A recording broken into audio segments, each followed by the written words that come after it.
I did the Euros, like, fuck knows when it was now, 5, 6, 7 years ago or whatever. Nogi Euros in Rome. And I fought in UFC, everyone knew who I was, and I remember that I was doing a purple belt, I think. And I come in and this guy looks at me and he's just like, we mess around or whatever. I take him down and he armbars me from the fucking guard. So maybe he had the same coach.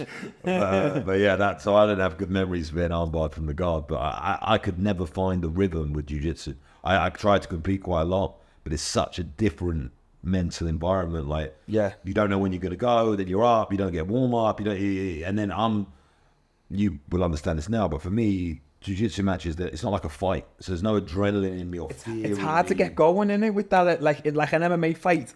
Boom, adrenaline. Jiu-jitsu, you step on the mat, like, but I don't think they have that because they've never done MMA. That's what I mean. So they're up and you're like, exactly. That's how I was. I was like super slow and this guy is trying to kill me. I'm like, what are you doing, bro? Just having a roll. But it's a different mentality. So obviously you came through jiu-jitsu first. So you had that intensity at the beginning. So originally in jiu-jitsu, I was a guard player. I used to pull guard every fight. And no one had ever passed me guard. Bruno used to always drill into me, if no one can pass your guard, you can never lose. And I used to be like, well, yeah, they've got to submit you, and if they don't pass your guard, how did they submit you? Obviously, they can footlock you, but I'm not tapping to a footlock, so I was like, that's not happening. So my whole thing was guard. I used to submit everyone from guard, arm bars, triangles, or sweep mounts, and then take the back. I've obviously now, at this point, just won them 2 competitions. I'm on top of the world. And I'm like to Bruno, as soon as we get off the mat, when's the next competition? Bruno's the type of man that, did you see that armbar? It was sick, that, weren't it? No, not enough pressure on the head. And you're like, what? But I tapped him in 10 seconds. Could have been better. And he'd bring me back and make me drill it again, but that's what kept me hungry, lad, because I'm chasing that approval. Lads, and if he would have went, well done, lad, you've made it. Maybe I would have went, come out, are we going out tonight? Instead, I'm going back home going, we ain't good enough. And I just kept coming in, kept grinding, kept going. I ended up competing actively all around Southeast Asia, and I won everything. Every competition there was in Southeast Asia, I was going in and winning it. It come to the point where the fella who owned the gym come up to me and was like, look, if you make yourself all social media accounts, you're just training for free and represent the gym because you're just killing everyone in comps. I was winning every absolute open weight, every at me weight class. I was going to competitions and fighting like guys who were 120 kg, and before I'd be on the mat, I'd be like, fuck, this guy's gonna smash me here. And I'd go there and submit them in 10 seconds and be like, he was shit him. And it just built, lad. I ended up going to the World Championships and representing Great Britain while I was on the run. I ended up doing a super fight on ADCC against black belts when I was a blue belt. I ended up doing the bracket in ADCC Singapore. The fella who owned ADCC come to us at the end of the match and was like, that's the best match I've ever seen. We went to an even score after 10 minutes. They're supposed to pick a decision. And he was like, just want to do another 10 minutes now. And we were like, fuck it, let's go. Lads, I just had a sick experience traveling all around Asia and UAE and stuff with me coach. And it just made us like proper dead close. And one day I've come back to the gym and he's just sat me down. I'm like maybe 23, 24, I'm getting a bit older. And he's like, you're getting older now, lad, what are you going to do with your life? And I'm like, yeah, I'll just keep doing jiu-jitsu and that. I've got sponsors and that. And he's like, no, but what about when you have kids? Are you going to pay for your house? Are you going to start a family?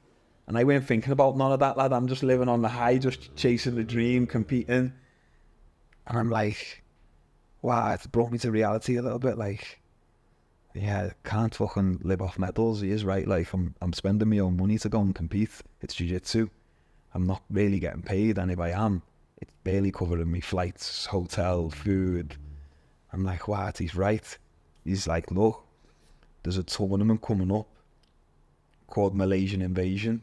It's an MMA show. It's a reality TV show.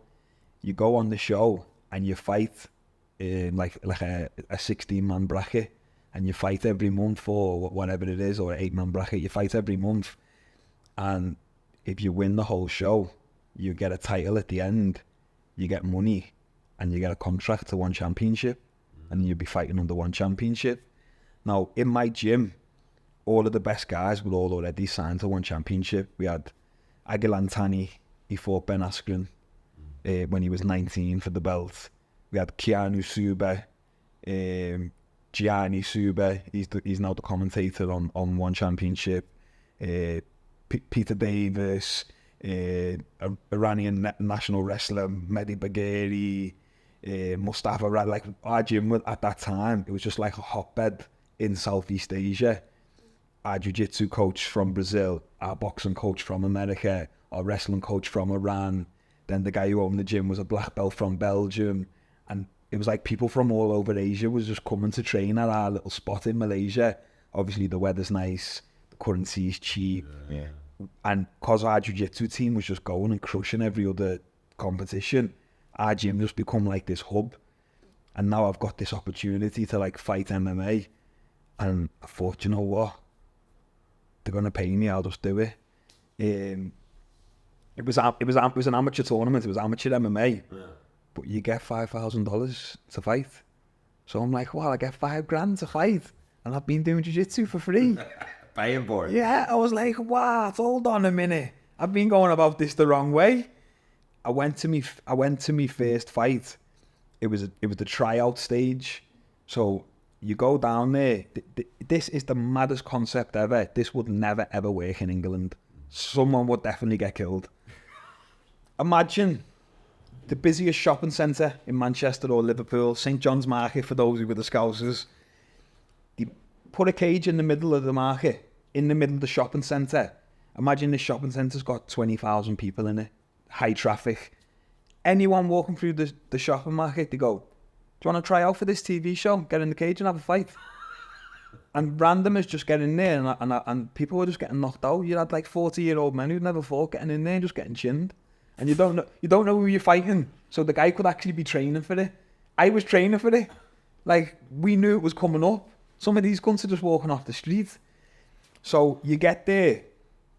You do. There is something like that. Sorry, there's something like that in the UK at the Gypsy fairs. I went to the Gypsy fair in, I can't remember the name of it, one in Cambridge. There's a park in Cambridge in the centre, and they have a Gypsy fair, and they have a boxing booth. And they just get in there and have a rub. Lad, that's sick. One of my guys who used to train with Tommy Maguire, I mean, Gypsies are known for like being out of the box or whatever, but if you go in like and you win, you have to stay in until you lose.